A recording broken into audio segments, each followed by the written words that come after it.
లక్ష్మీదేవి ఆనందంతో మీ ఇంటి సింహద్వారం దగ్గరకు వచ్చి మీ ఇంటి తలుపు తట్టి ఇంట్లోకి వచ్చి తరతరాల్ని అనుగ్రహించాలంటే, చిరకాలం ధనానికి లోటు లేకుండా ఉండాలంటే 101 రూపాయి బిళ్ళల విధి విధానం పాటించాలని రహస్య పరిహార శాస్త్రంలో చెప్పారు.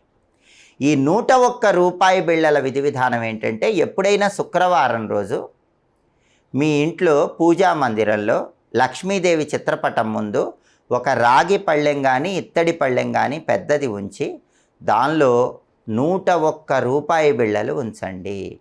ఆ 101 రూపాయి బిళ్ళల మీద ఒక మట్టి ప్రమిదలో ఇంకొక మట్టి ప్రమిద ఉంచి ఆవు నెయ్యి కానీ నువ్వుల నూనె కానీ పోసి 3 ఒత్తులు వేసి దీపాన్ని వెలిగించండి. అలా దీపం వెలిగించిన తర్వాత లక్ష్మీదేవికి పరమాన్నం కానీ కట్టె పొంగలి కానీ నైవేద్యంగా సమర్పించండి.